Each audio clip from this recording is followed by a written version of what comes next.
കർത്താവിൻ്റെ ധന്യവും പരിശുദ്ധമുള്ള നാമം വാഴ്ത്തപ്പെടട്ടെ. അനുഗ്രഹിക്കപ്പെട്ട നല്ല സമയത്തിനായിട്ട് ദൈവത്തിന് സ്തോത്രം ചെയ്യുന്നു.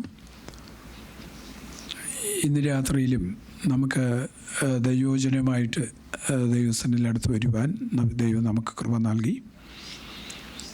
ദൈവവചനം കേൾക്കാനും ചിന്തിക്കാനും നമ്മുടെ ചിന്തയിൽ ദൈവത്തെക്കുറിച്ച് ധാരാളം മനസ്സിലാക്കാനും ദൈവിക കരുതലുകളെ ഗ്രഹിപ്പാനുമായിട്ട് ഇന്ന് രാത്രിയിൽ ദൈവം നമ്മളെ കൂട്ടിക്കൊണ്ടുവന്ന എല്ലാ ദൈവകൃപയും ഓർത്ത് ഞാൻ ദൈവത്തിന് സ്തോത്രം ചെയ്യുന്നു. കടന്നു വന്നിരുന്ന ദൈവത്തെ സ്തുതിക്കുന്ന ദൈവവചനം കേൾക്കുന്ന എല്ലാവർക്കും ധന്യനായ യേശുക്രിസ്തുവിൻ്റെ മഹത്വമുള്ള നാമത്തിൽ പ്രത്യേകാൽ വന്ദനം. നമ്മളെ വിവിധ മാധ്യമങ്ങളിലൂടെ ശ്രദ്ധിക്കുന്ന പ്രിയപ്പെട്ടവർ, അനവധി പ്രിയപ്പെട്ടവർ ദൈവവചനം കേൾക്കണമെന്നും ഇങ്ങനെയുള്ള ദൈവവചനം ഞങ്ങൾക്ക് സെൻഡ് ചെയ്യണമെന്നും ഒക്കെ പറഞ്ഞ് നിരവധി പേര് ഞങ്ങളെ വിളിക്കാറുണ്ട്. ആ കേൾക്കുന്ന എല്ലാവർക്കും ഞങ്ങൾ ഒരിക്കൽ കൂടെ ക്രിസ്തുവിൻ്റെ നാമത്തിൽ ഫേസ് ആൻഡ് ദൈവസഭയുടെ പ്രത്യേകാൽ വന്ദനം അറിയിക്കുകയും ചെയ്യുന്നു. പ്രാർത്ഥനയോടെ നമുക്ക് ദൈവസന്നിധിയിൽ ഇരിക്കാം. സമയം ധാരാളം നമുക്ക് മുന്നോട്ട് പോയി. നമുക്ക് വേഗം ദൈവവചനത്തിലേക്ക് നമുക്ക് കടന്നു വരുവാൻ കർത്താവ് ആക്കട്ടെ. വളരെ സന്തോഷവും പ്രത്യാശയുമൊക്കെ നൽകുന്ന പഠന ചിന്തകളാണ് ദൈവം നമുക്ക് നൽകുന്നത്. എൻ്റെ കർത്താവ് പറഞ്ഞിരിക്കുന്നു, എൻ്റെ പിതാവ് സൽഗുണപൂർണ്ണനായിരിക്കുന്ന പോലെ നിങ്ങളും സൽഗുണപൂർണ്ണരാകണം. ഇത് നമുക്ക് നിത്യതയിലേക്ക് പോകുന്നതിന് വേണ്ടിയുള്ള വലിയ സന്തോഷത്തിൻ്റെ ഒരു വഴിയാണ്. അത് ഞെരുക്കമുള്ളതാണ്, കഷ്ടമുള്ളതാണ്, സങ്കടമുണ്ട്, പ്രയാസങ്ങളുണ്ട്. യേശു പറഞ്ഞു, നിങ്ങൾക്ക് ലോകത്തിൽ കഷ്ടമുണ്ട്, എങ്കിലും നിങ്ങൾ ധൈര്യപ്പെടുവിൻ, ഞാൻ ലോകത്തെ ജയിച്ചിരിക്കുന്നു. അപ്പം കഷ്ടമുള്ള, നിന്നയുള്ള, നമ്മൾ കഴിഞ്ഞ ആഴ്ച വായിച്ചു തുടങ്ങിയതും ചിന്തിച്ചതുമായ കാര്യം യേശു പറയുന്നത്, നിങ്ങൾ ചെന്നിരിക്കുന്നതും നിങ്ങളായിരിക്കുന്നതും ഒക്കെ ചെന്നായ്ക്കളുടെ നടുവിലാണ്. അവരുടെ നടുവിൽ നിങ്ങളും ഒരു വേഷധാരികളായ ചെന്നായ്ക്കളായി മാറണമെന്നല്ല യേശു പറഞ്ഞത്. അവരുടെ നടുവിൽ നിങ്ങൾ ആരെ പോലെ ആകണമെന്നാണ്, കുഞ്ഞാടുകളെ പോലെ.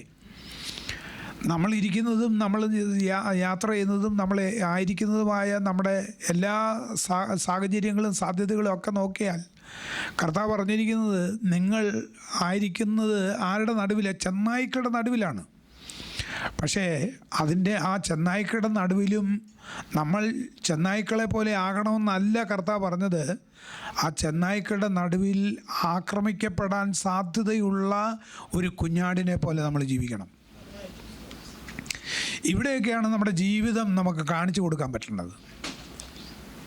ഇപ്പം നമുക്ക് എല്ലാ സാഹചര്യങ്ങളും ഒത്തു വന്നാൽ, നമ്മുടെ സാഹചര്യങ്ങളും സാധ്യതകളും എല്ലാ കാര്യങ്ങളും നമുക്ക് അനുകൂലമായിട്ട് വന്നാൽ നമുക്ക് ജീവിക്കാനൊക്കെ നല്ല ഒരു പാടൊന്നുമില്ല.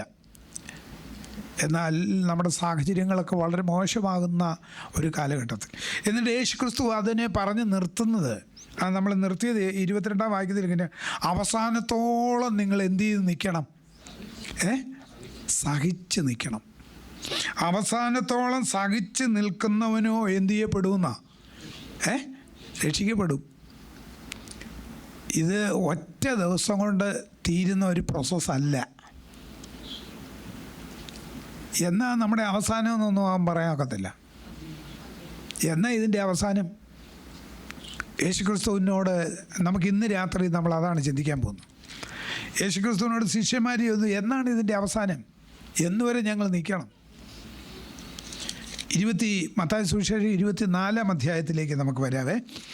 24-ാം അധ്യായത്തിൻ്റെ 3 മുതൽ ഉള്ള ചില വാക്യങ്ങൾ നമുക്കൊന്ന് വായിക്കാം. 3 മുതൽ ചില വാക്യങ്ങൾ ആരെങ്കിലും ഒരാളൊന്ന് ഓർക്ക വായിച്ചേ.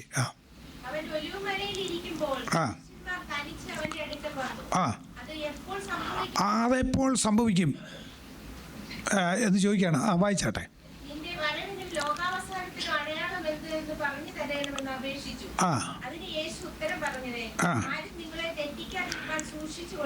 യേശു ഇതിനൊരു ഉത്തരം പറയുന്നതിൻ്റെ ആ ശൈലി, ആ അവതരണ ശൈലി നോക്കണം.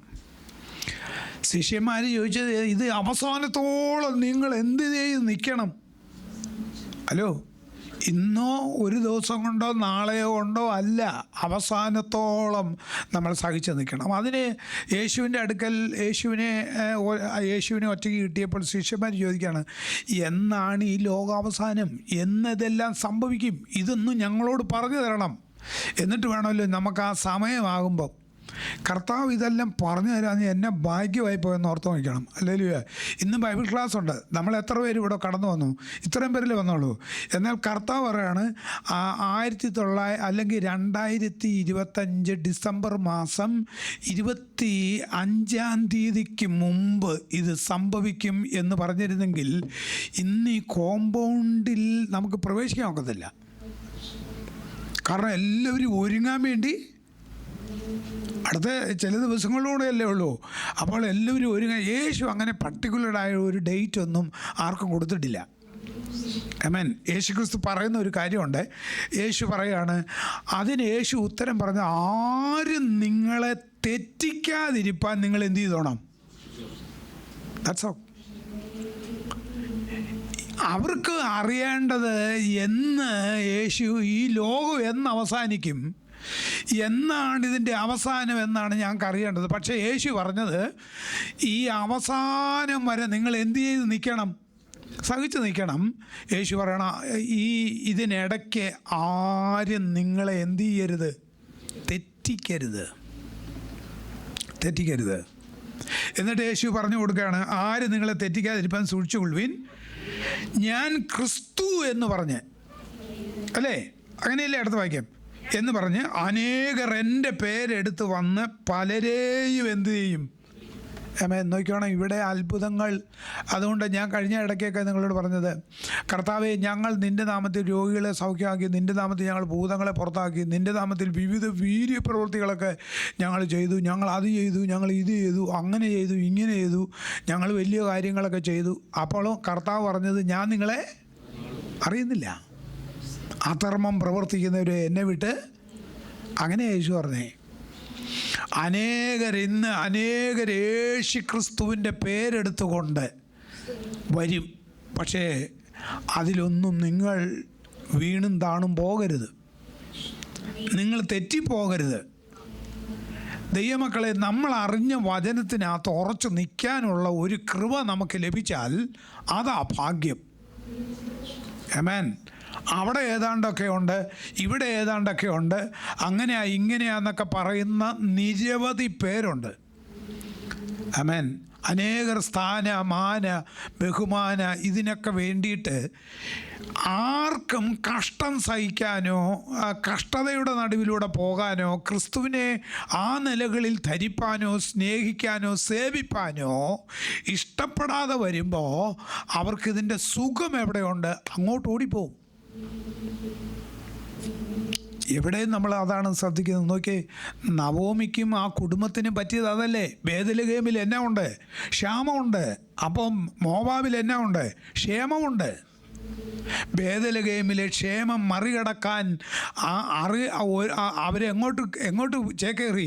മോവാബിലേക്ക് ചേക്കേറി. മോവാബിലേക്ക് അവിടുത്തെ ഒരു സാഹചര്യം എന്ന് പറഞ്ഞാൽ, ആ ദേശത്തിൻ്റെ ഒരു സാഹചര്യം എന്ന് പറഞ്ഞാൽ അത്രയ്ക്കും മോശമായ സാഹചര്യമാണ്.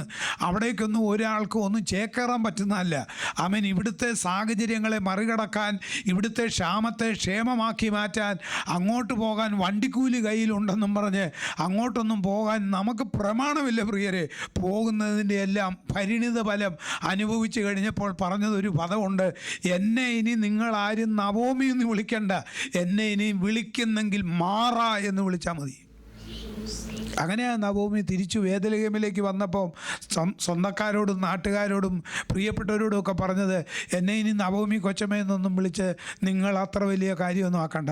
ഞാനിവിടുന്ന് അർഹതയില്ലാതെ ഞങ്ങൾ പോയി, തകർന്ന് തരിപ്പണമായി ഒന്നുമില്ലാത്ത 2 വിധവകളായി ഞങ്ങൾ തിരിച്ചു വന്നു.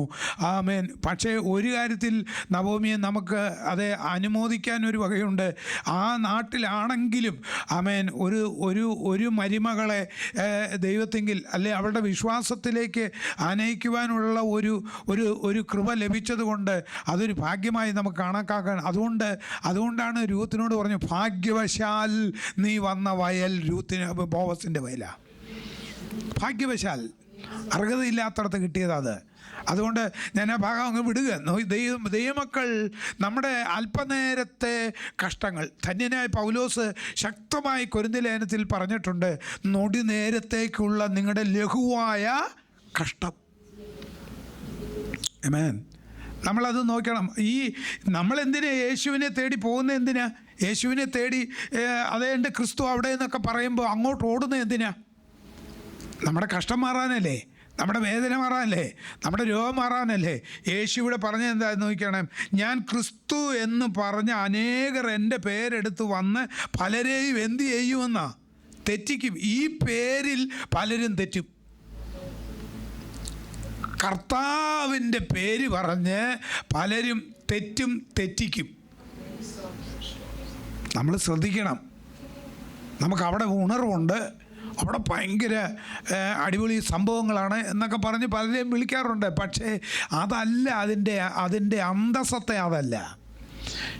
എവിടെയാ കർത്താവിൻ്റെ നാമത്തിൽ, നിങ്ങൾ ദൈവത്തിൻ്റെ നാമത്തിൽ 2 പേര് എൻ്റെ നാമത്തിൽ എവിടെ കൂടിയാലും അവരുടെ മധ്യേ ഞാൻ ഉണ്ട് എന്ന് കർത്താവ് പറഞ്ഞിട്ടുണ്ട്.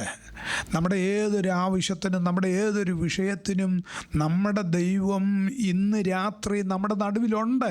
അത് വിശ്വസിച്ച് ആരാധിക്കുന്ന ദൈവമക്കളാണ് നമ്മൾ. അങ്ങനെയാണെങ്കിൽ എൻ്റെ കഷ്ടം അറിയുന്നു, എൻ്റെ അവസ്ഥ അറിയുന്നു, എൻ്റെ കാര്യങ്ങളെല്ലാം നന്നായി ഗ്രഹിക്കുന്ന ആ ദൈവ സാന്നിധ്യം ഉള്ളിടത്താണ് ഞാൻ ഇരുന്ന് ദൈവത്തെ സ്തുതിക്കുന്നത്. എത്ര പേർക്ക് ആ ബോധ്യമുണ്ട്? ഹല്ലേലൂയ. അതുകൊണ്ട് എടുത്ത് വന്ന് പലരെയും തെറ്റിക്കും. കർത്താവ് ശിഷ്യന്മാരുടെ ഒലിവ് മലയിൽ വെച്ച് പ്രബോധിപ്പിക്കുന്ന ആ പ്രബോധനത്തിൻ്റെ ആത്യന്തികമായ ചിന്താഗതി ഇത്രയേ ഉള്ളൂ: ആരും നിങ്ങളെ ഒരു കാരണവശാലും എന്ത് ചെയ്യരുത്? തെറ്റിക്കരുത്. എന്നിട്ട് പറയുന്നത്, നിങ്ങൾ യുദ്ധങ്ങളെയും യുദ്ധശ്രുതികളെയും കുറിച്ച് കേൾക്കും, ചഞ്ചലപ്പെടാതിരിപ്പാൻ സൂക്ഷിച്ചുകൊള്ളുവിൻ. അത് സംഭവിക്കേണ്ടത് തന്നെ, ഇതൊക്കെ സംഭവിക്കേണ്ടത് തന്നെ, എന്നാൽ അത് അവസാനമല്ല. അടുത്തത് വീണ്ടും എന്താ വായിച്ചേ? ജാതി ജാതിയോടും എതിർക്കും. അടുത്തത് ക്ഷാമവും ഭൂകമ്പവും അവിടവിടങ്ങളിൽ ഉണ്ടാകും. അടുത്തത് എങ്കിലും ഇതൊക്കെ ഈറ്റുനോവിൻ്റെ ആരംഭമത്രേ. അടുത്തതാണ് ശ്രദ്ധിക്കേണ്ടത്. ഈ ക്ഷാമവും ഭൂകമ്പവും ഈ പ്രയാസവും പ്രതിസന്ധിയൊക്കെ ഉള്ളപ്പോഴും നമുക്ക് ഉപദ്രവം അന്നേരവും ഉണ്ട്, അന്നേരവും കഷ്ടതയുണ്ട്, അന്നേരവും പീഡയുണ്ട്. കർത്താവ് പറയാണ്, അന്നേരം ഉപദ്രവത്തിന് ഏൽപ്പിക്കും, കൊല്ലുകയും ചെയ്യും. എൻ്റെ നാമനിമിത്തം സകല ജാതികളും നിങ്ങളെ പകയ്ക്കും. എന്നിട്ട് അടുത്ത വാക്യം ശ്രദ്ധിക്കണേ. പലരും ഇടറി അന്യോന്യം തള്ളി പറഞ്ഞ് ഏൽപ്പിച്ചു കൊടുക്കും. ഇതൊന്ന് സഹിച്ച് നിൽക്കാൻ പറ്റാതെ വരുമ്പം പലരും അന്യോന്യം ഏൽപ്പിച്ചു കൊടുക്കും. ആ വഴിയിലേക്ക് അങ്ങ് പോവും. സഹിക്കാൻ മേലാതെ വരുമ്പം അന്യോന്യം ഏൽപ്പിച്ചു കൊടുക്കും, പകയ്ക്കുകയും ചെയ്യും. കൂടെ നിന്നേച്ച് പകയ്ക്കും. ഞങ്ങൾ ഇത്ര നാൾ ഇതിനകത്ത് പിടിച്ചു നിന്നു, ഈ കഷ്ടവും ഈ വേദനയൊന്നും ഇനി ഞങ്ങളെക്കൊണ്ട് സഹിക്കാൻ പറ്റത്തില്ല എന്ന് പറഞ്ഞ് അന്യോന്യം ഇതിനെ പകയ്ക്കും. വചനം നമ്മൾ അതിനു മുമ്പ് ഗ്രഹിച്ചിരിക്കണം. നമ്മൾ വിചാരിക്കുന്നത് പോലെ കഷ്ടതയൊന്നും തീർന്നിട്ടില്ല, വരാനിരിക്കുന്നതേ ഉള്ളൂ. ധന്യനായ പൗലോസൊക്കെ ലേഖനം എഴുതുമ്പോൾ ഇനി സംഭവിക്കേണ്ടത് വിശ്വാസത്യാഗമാണ്. എല്ലാവരും പ്രസംഗിച്ച് നടക്കുന്നത് ഇനി വലിയ ഉണർവാണ് സംഭവിക്കാൻ പോകണം. നോ, ഉണർവല്ല. ഉള്ള ഉണർവെല്ലാം പോകും. അനേകരുടെ വിശ്വാസം തണുത്തു പോകും.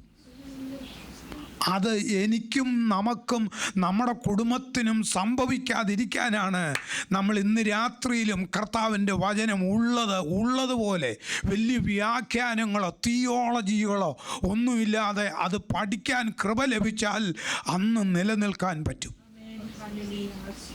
Price the lord. ആമേൻ. അന്ന് നോക്കിയേ, അന്യോന്യം പകയ്ക്കുകയും ചെയ്യും. കള്ളപ്രവാചകന്മാർ പലരും വന്ന് അനേകരെ എന്തു ചെയ്യും? തെറ്റിക്കും. എന്നിട്ട് അടുത്തത്, അധർമ്മം പെരുകുന്നത് കൊണ്ട് അനേകരുടെ സ്നേഹം തണുത്തു പോകും.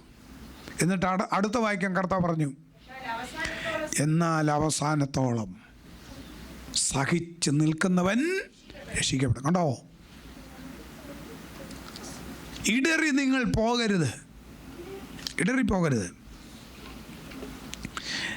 നമ്മൾ സ്ത്രീകളിൽ നിന്ന് ജനിച്ചവരിൽ ഏറ്റവും വലിയ ആളാണ് ആര്? സ്ത്രീകളിൽ നിന്ന് ജനിച്ചവരിൽ ഏറ്റവും വലിയ ആൾ ആരാണ്? യോഹന്നാനാണ്. ഈ യോഹന്നാൻ എന്ത് സംഭവിച്ചു? ഈ സ്നാപക യോഹന്നാൻ യേശുക്രിസ്തുവിന് വഴിയൊരുക്കാൻ മുന്നമേ അയക്കപ്പെട്ട ആളാണ്. പക്ഷെ അദ്ദേഹത്തിന് എന്ത് സംഭവിച്ചു? ദൈവമക്കളെ, ഇടറിപ്പോകരുത്, ചിതറിപ്പോകരുത്. ആമേൻ. വിശ്വാസത്തിൽ നിന്ന് നമ്മൾ വ്യതിചലിക്കരുത്. ഇവിടെയാണ് നമ്മൾ ശ്രദ്ധിക്കേണ്ടത്. നമുക്ക് വിശ്വാസമൊക്കെ ഉണ്ട്, കാര്യമൊക്കെ ശരിയാണ്. പൗലോസ് കൊരിന്ത്യർ സഭയോട് പറയുന്ന ഒരു പദമുണ്ട്, നിങ്ങൾ വിശ്വാസത്തിലിരിക്കുന്നു എന്ന് നിങ്ങൾ നിങ്ങളെ തന്നെ ശോധന ചെയ്യണം. ആമേൻ. ഞാൻ ഈ യോഹന്നാൻ്റെ ആ ഒരു ഇൻസിഡൻറ്റ് നമുക്കൊന്ന് നോക്കാം. എന്താണ് യോഹന്നാന് പറ്റിയതെന്ന് നോക്കി. മത്തായി സുവിശേഷം 11-ാമത്തെ അധ്യായം അതിനകത്ത് നമുക്ക് കാണാനായിട്ട് കഴിയും. 2 മുതൽ 6 വരെയുള്ള വാക്യങ്ങൾ ഒന്ന് വായിച്ചേ. മത്തായി സുവിശേഷം 11-ാം അധ്യായത്തിൻ്റെ 2 മുതൽ 6 വരെയുള്ള വാക്യം ഒന്ന് വായിച്ചേ. യോഹന്നാൻ ശക്തവും ധീരവുമായ പാവത്തെ കുറിച്ച്, പാവം ചെയ്യുന്നവനെ കുറിച്ച് യോഹന്നാൻ്റെ പ്രസംഗം തീപ്പൊരി പ്രസംഗമായിരുന്നു. ആണോ അല്ലേ? യോഹന്നാൻ ഇതുപോലെ പ്രസംഗിച്ചില്ല. ഏറ്റവും കൂടുതൽ ശക്തമായി വിളിച്ചു പറഞ്ഞ്, ഒരു ഭയവും കൂടാതെ വിളിച്ചു പറഞ്ഞ്, അല്ലയോ സർപ്പസന്തതികളെ, വരുവാനിരിക്കുന്ന ദൈവകോപത്തിൽ നിങ്ങൾ എന്ത് ചെയ്യണം? മാനസാന്തരപ്പെടണം. യോഹന്നാൻ്റെ പ്രസംഗ വിഷയം ഒറ്റ വിഷയമേ ഉള്ളൂ. എന്താ വിഷയം? മാനസാന്തരം.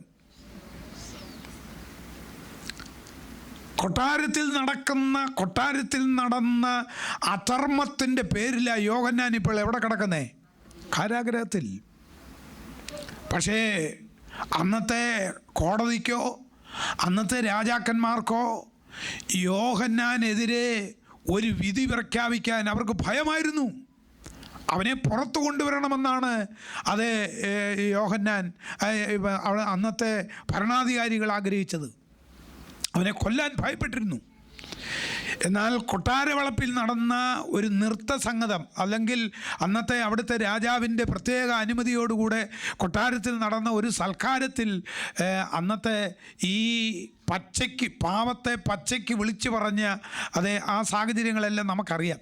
ഞാൻ അതിലേക്കൊന്നും പോകുന്നില്ല, പോയാൽ നമുക്ക് സമയം കിട്ടുന്നില്ല. അപ്പോൾ ആ സാഹചര്യത്തിൻ്റെ പിന്നിൽ നൃത്തമെല്ലാം കഴിഞ്ഞപ്പോൾ രാജാവിൻ്റെ ഒരു ഇനാം അല്ലെങ്കിൽ സമ്മാനം പ്രഖ്യാപനം നടത്തി. ആ നൃത്തക്കാരിയോട് ചോദിച്ചു, എന്താ വേണ്ടത്? അപ്പോൾ നേരത്തെ കിട്ടിയ അറിവനുസരിച്ച് ആ പെങ്കൊച്ച് പറഞ്ഞത് യോഹന്നാൻ്റെ തല വേണമെന്ന് പറഞ്ഞു. ഒരു രാജാവിൻ്റെ വാക്കിനെ മറികടക്കാൻ പറ്റാതെ കൊണ്ട് ആ യോഹന്നാൻ്റെ തലയെ, അങ്ങനെയാണ് യോഹന്നാൻ്റെ മരണം സംഭവിക്കുന്നത്. നമുക്കെല്ലാവർക്കും മത്തായി സുവിശേഷം 4-ാം അധ്യായത്തിലൊക്കെ അതിൻ്റെ ചരിത്ര പശ്ചാത്തലങ്ങൾ രേഖപ്പെടുത്തിയിട്ടുണ്ട്. നിങ്ങൾ പിന്നാലെ വീട്ടിൽ നിന്ന് നോക്കാം. ഇവിടെ നമ്മൾ വായിച്ചത് ഈ 11-ാമത് യോഹന്നാൻ കാരാഗ്രഹത്തിൽ വെച്ച്, അപ്പോൾ കാരാഗ്രഹത്തിൽ കിടക്കുക. യോഹന്നാൻ ഇങ്ങനെ ഈ പേരും പറഞ്ഞ് യോഹന്നാൻ കാരാഗ്രഹത്തിൽ കിടക്കുക. കുറച്ച് നാളായി യോഹന്നാൻ കാരാഗ്രഹത്തിൽ കിടന്ന് യേശുക്രിസ്തു ശക്തമായ പ്രവർത്തനങ്ങൾ നാട്ടിൽ നടത്തിക്കൊണ്ടിരിക്കുകയാണ്. അപ്പോൾ യോഹന്നാൻ്റെ ചിന്തയെല്ലാം എന്നായിരുന്നു അറിയാമോ? യേശുക്രിസ്തു വന്നിട്ട് യോഹന്നാനെ കാരാഗ്രഹത്തിൽ നിന്ന് എന്തു ചെയ്യും? വിടുവിക്കും, പുറത്തു കൊണ്ടുവരും. അപ്പോൾ യോഹന്നാനെ പുറത്തു കൊണ്ടുവരാതിരുന്നത് കൊണ്ട് യോഹന്നാൻ മൊത്തത്തിൽ ഡൗട്ടായി. യോഹന്നാൻ കാരാഗ്രഹത്തിൽ വെച്ച് യേശുക്രിസ്തുവിൻ്റെ പ്രവൃത്തികളെക്കുറിച്ച് കേട്ടു. യേശുക്രിസ്തു എന്താ ചെയ്യുന്നതെന്നുള്ളതും കേട്ടു. തൻ്റെ ശിഷ്യന്മാരെ അയച്ച്, അടുത്ത വാക്യം വായിച്ച്, യോഹന്നാൻ 11-ന്റെ 2 മുതലുള്ള വാക്യങ്ങളാണ്. ശിഷ്യന്മാരെ അയച്ച് ആ വരുവാനുള്ളവൻ നീയോ ഞങ്ങൾ മറ്റൊരുവനെ കാത്തിരിക്കുകയോ എന്നവർ ചോദിച്ചു. ശ്രദ്ധിച്ചോണേ, ഞാനൊരു ഭാഗം നിങ്ങൾക്ക് വായിക്കാം. കാരാഗൃഹത്തിൽ അടയ്ക്കപ്പെട്ടിരിക്കുന്ന യോഹന്നാൻ സ്നാപകൻ ക്രിസ്തുവിൻ്റെ പ്രവർത്തനങ്ങളെക്കുറിച്ച് കേട്ടപ്പോൾ വരാനുള്ള മശിഹ അങ്ങ് തന്നെയോ, അല്ല ഞങ്ങൾ ഇനിയും മറ്റൊരാളെ കാത്തിരിക്കണമോ എന്ന് ചോദിക്കാൻ തൻ്റെ ശിഷ്യന്മാരെ ക്രിസ്തുവിൻ്റെ അടുക്കൽ അയച്ചു. ഇത് ബൈബിളിൻ്റെ മറ്റൊരു ട്രാൻസ്ലേഷനാണ്. ആമേൻ. അയച്ചു. ഇനി യേശു അവർക്ക് ഉത്തരം കൊടുക്കുകയാണ്. ശ്രദ്ധിച്ചോണം, യേശു അവരോട് പറയാണ്. യേശു അവരോട്, 4-ാം വാക്യം, യേശു അവരോട്, നിങ്ങൾ കേൾക്കുകയും കാണുകയും ചെയ്യുന്ന ഈ കാര്യങ്ങൾ മടങ്ങിച്ചെന്ന് യോഹന്നാനെ അറിയിക്കുക. എന്താ അറിയിക്കേണ്ടത്? അന്ധർക്ക് കാഴ്ച ലഭിക്കുന്നു, മുടന്തർ നടക്കുന്നു, കുഷ്ഠരോഗികൾ സൗഖ്യമാകുന്നു, ബധിരർ കേൾക്കുന്നു, മരിച്ചവർ ഉയർക്കപ്പെടുന്നു, ദരിദ്രരോട് സുവിശേഷം അറിയിക്കുന്നു എന്ന്. അതിനൊന്നും ഒരു മുടക്കവും വരുന്നില്ല. യേശുവിൻ്റെ പ്രവർത്തിക്കും യേശുവിൻ്റെ അത്ഭുതങ്ങൾക്കും യേശുവിൻ്റെ സുവിശേഷീകരണങ്ങൾക്കൊന്നും യോഹന്നാനെ അങ്ങ് കാരാഗൃഹത്തിൽ കിടക്കുന്നത് കൊണ്ട് ഈ പ്രവർത്തനങ്ങൾക്കൊന്നും ഒരു പഞ്ഞവും ഇല്ല. ഇതൊക്കെ നടക്കുന്നുണ്ട്. ചില ധാരണ ഞാനില്ലെങ്കിൽ അങ്ങ് പ്രളയമെന്നാ.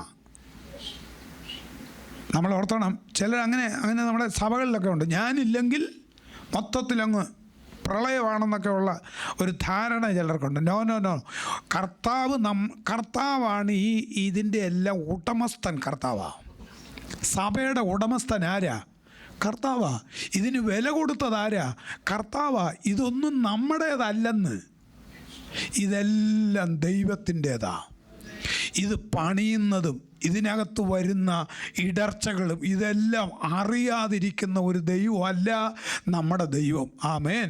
അതുകൊണ്ട് ഇതിൻ്റെ മേൽ ഉത്തരവാദിത്വമുള്ള ഒരുവൻ നമുക്ക് തലയ്ക്ക് മീതെ ഉണ്ട്. അത് തിരിച്ചറിയുന്ന ദൈവമക്കൾക്കായി ഞാൻ ദൈവത്തിന് സ്തോത്രം ചെയ്യുക. ആമേൻ. എന്നിട്ട് യേശു പറയാണ്, ആമേൻ, മരിച്ചവർ അതെ അവരോട് സുവിശേഷം അറിയിക്കുന്നു എന്ന് പറഞ്ഞു. 6-ാം വാക്യം. ഇനി അത് ശ്രദ്ധിച്ചോണേ. എന്നിലുള്ള വിശ്വാസത്തിൽ നിന്ന് വ്യതിചലിക്കാതെ നിലനിൽക്കുന്നവർ അനുഗ്രഹീതർ എന്ന് പറഞ്ഞു. നമ്മുടെ ബൈബിളിലെ ഒന്ന് വായിച്ചേ. എന്നാൽ എങ്കിൽ ഇടറിപ്പോകാത്തവൻ എല്ലാം ഭാഗ്യവാൻ. ശ്രദ്ധിച്ചേ, യോഹന്നാനെ, നിന്റെ കാര്യത്തിനകത്ത് തീരുമാനമായി.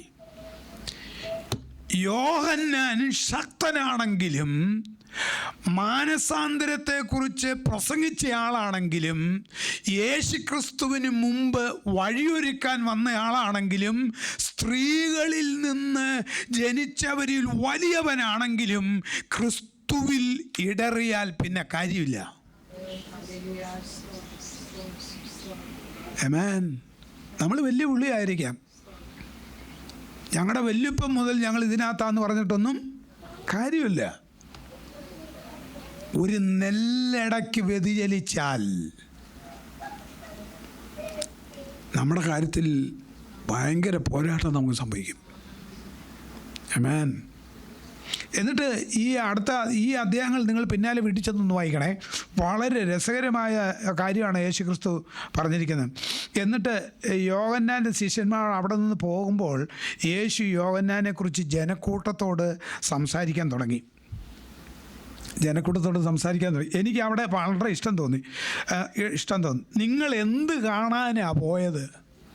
ഹലോ, എടാ, ഇത്ര തൻ്റെ ഇടമുള്ള ആള് ഈ മരുഭൂമിയിൽ നിങ്ങൾ എന്നാ കാണാനാ പോയത്? ഇതൊക്കെ പ്രതീക്ഷിക്കണമെന്നോ? നിങ്ങൾ ജനത്തിൻ്റെ ഇടയിൽ നിങ്ങൾ കൂത്തുകാഴ്ചയാകും, നിങ്ങളെ കൊല്ലും, നിങ്ങളെ ഉപദ്രവിക്കും. ഇതൊക്കെ നേരത്തെ കാലേ കൂട്ടി യേശു പറഞ്ഞിട്ടുണ്ട്. ആമേൻ. നമ്മളെപ്പോഴും നമ്മളൊരു കാര്യം ആലോചിക്കണം. പത്രോസിനെ കാരാഗൃഹത്തിൽ നിന്ന് വിടുവിക്കുമ്പോൾ യാക്കോബിനെ വാളുകൊണ്ട് കൊന്നു. നിങ്ങളൊന്ന് ആലോചിച്ച് നോക്കിയേ. ഈ പത്രോസ് യാക്കോബിൻ്റെ ഭാര്യയും മക്കളും ആ സഭയിലുണ്ടെന്നിരിക്കട്ടെ. യാക്കോബിൻ്റെ ഭാര്യയും മക്കളും ആ സഭയിലുണ്ട്. പത്രോസിൻ്റെ ഭാര്യയും അമ്മായിയമ്മയും ഉൾപ്പെടെ ആൾക്കാരും എവിടെയുണ്ട്? ആ സഭയിലുണ്ട്. അവരുടെ മനോഭാവം നോക്കുകയാണേ. പത്രോസിനെ വിടുവിച്ചു, ഞങ്ങളുടെ അച്ചായനെ ദൈവം എന്ത് ചെയ്തില്ല? ഹലോ, എല്ലാവരും ഉണ്ടോ? പത്രോസിനെ ദൈവം വിടുവിച്ചു, പക്ഷേ യാക്കോബിന് വിടുതൽ കിട്ടിയില്ല. യാക്കോബ് എന്നാ പാപമാണ് ചെയ്തേ? യാക്കോബിൻ്റെ ആ ചരിത്രം നമ്മൾ പഠിച്ചാൽ ഇതുപോലെ പ്രാർത്ഥിക്കുന്ന ഒരു മനുഷ്യൻ ശിഷ്യന്മാരുടെ കൂട്ടത്തിൽ വേറെ ഇല്ലായിരുന്നു. പ്രാർത്ഥന വീരനായിരുന്നു. ആര്? യാക്കോബ്. ഈ പത്രോസ്, യോഹന്നാൻ, യാക്കോബ് ശിഷ്യന്മാരിൽ ഒരു കോർ കൂട്ടത്തെ ദൈവം മാറ്റി. അവരിൽ 3 പേരാ. ഒന്ന് പത്രോസ്, പിന്നെ യോഹന്നാൻ, യാക്കോബ്.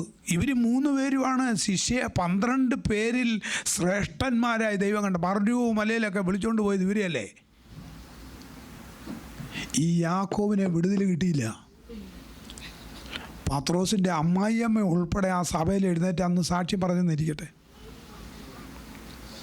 ദൈവമക്കളെ, നിങ്ങളുടെ എല്ലാവരുടെയും പ്രാർത്ഥനയാൽ ഞങ്ങളുടെ അച്ചായൻ സഭയുടെ ശ്രദ്ധയേറിയ പ്രാർത്ഥിച്ചുകൊണ്ടിരിക്കുന്ന കൂട്ടത്തിലോട്ടല്ലേ ആര് ചെന്ന് കയറിയേ?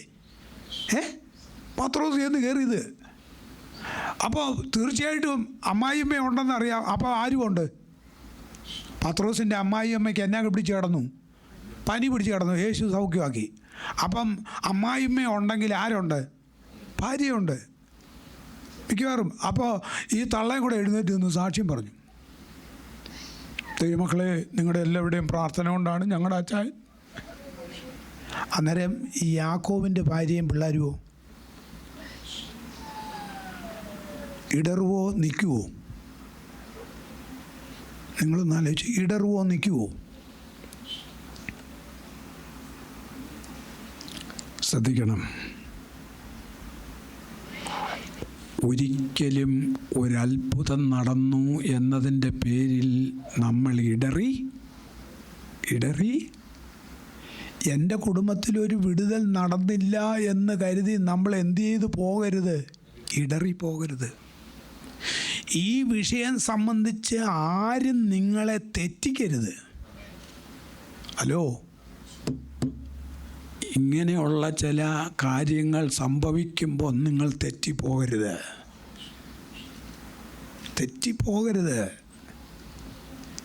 ഇന്നലെ കണ്ടവർ ചിലപ്പോൾ നാളെ ചിരിച്ചില്ലെന്ന് വരും. തെറ്റരുതെന്ന് നിങ്ങൾ തെറ്റിപ്പോകരുത്. തെറ്റിപ്പോകുന്നവരുണ്ട്. പക്ഷേ ഈ വചനം നമ്മളോട് പറയുന്നത്, നിങ്ങളോട് പറയുന്നത്, പരിശുദ്ധാത്മാവ് പറയുക, ഇന്ന് രാത്രിയിൽ പരിശുദ്ധാത്മാവ് നമ്മളോട് പറയുക, നമ്മൾ കൃപയാൽ തെറ്റരുത്. Amen. Praise the lord. Yesu അവിടെ ഉണ്ട്, യേശു ഇവിടെ ഉണ്ട്, വീര്യപ്രവൃത്തി നടക്കുന്നു എന്നൊക്കെ പറഞ്ഞ് ആൾക്കാർ ഓടിക്കൂടുന്നേ. പക്ഷേ അവിടെ ഓടിക്കൂടിയിട്ട് ഒന്നും നടന്നില്ലെങ്കിലും നിങ്ങൾ തെറ്റരുത്. ആമേൻ. എനിക്ക് ആ യേശു അവരോട് പറയണം, ആ പറഞ്ഞ കാര്യമൊക്കെ എനിക്ക് വളരെ ഇഷ്ടം തോന്നി. ഞാൻ വളരെ നേരം ഇത് വായിക്കാനായിട്ട് ഇടയായി തീർന്നു. സംസാരിക്കാൻ തുടങ്ങി. നിങ്ങൾ എന്ത് കാണാനാണ് മരുഭൂമി പോയത്? കാറ്റിനാൽ ആടി ഉലയുന്ന ഞാങ്ങണയോ? അടുത്തത്, അതോ മൃദുലമായ വസ്ത്രം ധരിച്ച ഒരു മനുഷ്യനെയോ കാണാനാണോ? അല്ല. പിന്നെ അവരൊക്കെ രാജകൊട്ടാരങ്ങളിലല്ലയോ ഉള്ളത്? പിന്നെ നിങ്ങൾ എന്ത് കാണാനാണ് പോയത്? ഒരു പ്രവാചകനെയോ അതോ പ്രവാചകനേക്കാൾ ശ്രേഷ്ഠനായ തന്നെയാണോ എന്നൊക്കെ യേശു ചോദിക്കുകയാണ്. എന്നിട്ട് പറയാണ്, ഇതാ ഞാൻ നിനക്ക് മുമ്പേ എൻ്റെ സന്ദേശവാഹകനെ അയക്കുന്നു, നിൻ്റെ മുമ്പേ അയാൾ നിനക്ക് വഴിയൊരുക്കും എന്ന് തിരുവെഴുത്തിൽ രേഖപ്പെടുത്തിയിരിക്കുന്നില്ലയോ? യോഹന്നാനെക്കുറിച്ചാണ്, സ്ത്രീകളിൽ നിന്ന് ജനിച്ചവരിൽ യോഹന്നാൻ സ്നാപകനേക്കാൾ മഹാനുണ്ടായിട്ടില്ല. ഇതൊക്കെ യേശു പറയാണ് അവരോട്. ഈ ശിഷ്യന്മാർ പോയി കഴിഞ്ഞപ്പോൾ യേശു അവരോട് പറയാണ്, എൻ്റെ പ്രതീക്ഷ യോഹന്നാൻ മരുഭൂമിയിൽ പോയത് എന്തിനാ? മരുഭൂമിയിലായിരുന്നല്ലോ യോഹന്നാൻ ശുശ്രൂഷ. മരുഭൂമിയിലല്ലായിരുന്നോ? എന്തിനാണ് യോഹന്നാൻ പോയത്? അവിടെ വലിയ നല്ല വസ്ത്രം ധരിച്ച് വന്ന ആളെ കാണാനാണ് പോയത്. അങ്ങനെ നല്ല വസ്ത്രമൊക്കെ ധരിച്ചുകൊണ്ടിരുന്നവർ രാജകൊട്ടാരത്തിലല്ലായിരുന്നു ഉള്ളത്. യോഹന്നാൻ പിന്നെ എന്നാ കാണാനാണ് മരുഭൂമിയിലോട്ട് പോയത്? എന്നാ പറയാനാ മരുഭൂമിയിലോട്ട് പോയത്? ഇയാൾ പിന്നെ പറഞ്ഞതൊക്കെ എന്തിനാ? നമ്മൾ യോഹന്നാനെ കുറിച്ച് പറയുമ്പോൾ യോഹന്നാൻ പറഞ്ഞു, അയ്യോ കർത്താവേ, നിൻ്റെ ചെരുപ്പിൻ്റെ വാറഴിപ്പാൻ ഞാൻ ആരല്ല, അങ്ങനെയൊക്കെ പറഞ്ഞ സംഭവമുണ്ട്. പക്ഷേ എപ്പോഴാണ് ഒരു മനുഷ്യൻ തെറ്റുന്നതെന്ന് പറയാൻ പറ്റത്തില്ല കേട്ടോ. ഏറ്റവും വലിയ ആളായിരിക്കാം, നല്ല പ്രസംഗകനായിരിക്കാം, നല്ല ഉപദേശത്തിന് വേണ്ടി നിന്ന ആളായിരിക്കാം. അങ്ങനെ വലിയ തീറ്റിപ്രാന്തനൊന്നും അല്ലായിരുന്നു ആര്? യോഹന്നാൻ. എന്നാൽ യേശുവിനെക്കുറിച്ച് നേരെ തിരിച്ച് ഈ അധ്യായത്തിൽ തന്നെ നിങ്ങൾ അതിൻ്റെ ഒടുവിൽ വായിച്ചോണേ. യേശുവിനെക്കുറിച്ച് ലോകം പറഞ്ഞത് അവൻ തീനിയും കുടിയനുമാണെന്നാണ്. അങ്ങനെ ഒരു വാക്യമില്ലേ ഇതിൻ്റെ ഒടുവിലത്തെ വാക്യങ്ങളിലെ? എന്നിട്ട് അവൻ പാപികളോടുകൂടി ഇരിക്കുന്നു എന്നൊക്കെ പറഞ്ഞുകൊണ്ട് ലോകം ഒത്തിരി പറഞ്ഞു. പക്ഷേ യോഹന്നാനെക്കുറിച്ച് അങ്ങനെ തിന്നാത്തവനെന്നാണ് പറഞ്ഞിരിക്കുന്നത്. ഇതൊക്കെ പറഞ്ഞിട്ടും ആൾ എന്ത് ചെയ്തു പോയെന്നാണ് യേശു പറഞ്ഞേ? ഇടറിപ്പോയി. ദൈവമക്കളെ, നമ്മളും നിൽക്കുന്നു എന്ന് തോന്നുന്നവൻ വീഴാതിരിപ്പാൻ ശ്രദ്ധിച്ചോണം. നമ്മൾ IPC-ലാ, പെന്തക്കോസിലാ, അയ്യോ ഞങ്ങളുടെ പാസ്റ്റർ നല്ലതാ. നോ, അതൊന്നും നമുക്ക് ഒന്നിലും പൂഴാൻ പറ്റത്തില്ല. ഞങ്ങളുടെ ആരാധന നല്ല, ഒന്നിലും പൂഴാൻ പറ്റത്തില്ല. യൂദ അതുകൊണ്ടാണ് പറഞ്ഞത്, നീ നിനക്ക് തന്നെ എന്നാ വരുത്തണം? നിങ്ങളുടെ അതിവിശുദ്ധ വിശ്വാസത്തെ ആധാരമാക്കി നിങ്ങൾക്ക് തന്നെ എന്നാ വരുത്തണം? ആത്മീയവർദ്ധന വരുത്തണം. ദൈവമക്കളെ, ഈ കാലഘട്ടത്തിൽ നമ്മൾ ഓടിക്കൂടേണ്ടതും വന്നിരിക്കേണ്ടതും ഒറ്റ കാര്യത്തിന് വേണ്ടിയാണ്. എന്തിന്? ആത്മീയ വർധന വരുത്തിക്കണം. ആമേൻ. ആർക്കും ഒരാൾക്കും നിങ്ങളുടെ സ്പിരിച്വൽ ഡെവലപ്മെൻറ്റിന് വേണ്ടി ഹെൽപ്പ് ചെയ്യാൻ പറ്റത്തില്ല. ഇതുപോലെയൊക്കെ ചെയ്യാൻ പറ്റത്തുള്ളൂ, ഇങ്ങനെയൊക്കെ ചെയ്യാൻ പറ്റത്തുള്ളൂ. എൻ്റെ കൈ ഉയർത്തുന്നിടം വരെ എനിക്ക് നിങ്ങളെ പൊക്കി പിടിക്കാൻ പറ്റത്തുള്ളൂ. അതും കുറച്ച് നേരത്തെ തന്നെ പിടിക്കാൻ പറ്റുള്ളൂ. എൻ്റെ കൈയുടെ ബലം കുറയുമ്പോൾ ഞാൻ താക്കും. Praise God. അതുകൊണ്ടാണ് യൂദാ പറഞ്ഞ, നിങ്ങൾക്ക് തന്നെ എന്നാ വരുത്തണം? ആത്മീയവർദ്ധന വരുത്തണം. യേശു പറഞ്ഞു അതെ, യേശു പറഞ്ഞ അപ്പോസ്തലനായ പൗലോസ് പറഞ്ഞ ഒരു കാര്യമുണ്ട്. 2 കൊരിന്ത്യർ നമ്മൾ ആ വാക്യം ഒന്ന് തൊടുകുറി ഒന്ന് വായിച്ചായിരുന്നു. ആ വാക്യം കൂടെ വായിച്ച് ഇന്ന് നിർത്താനുള്ള സമയമായി. 2 കൊരിന്ത്യർ ലേഖനം 4-ാം അധ്യായത്തിൻ്റെ 16 മുതൽ 18 വരെയുള്ള വാക്യം കൂടെ ഒന്ന് വായിച്ച് നമുക്ക് അന്നേരം കുറച്ചും കൂടെ ഒരു സ്ട്രോങ് നമുക്കുണ്ടാവും.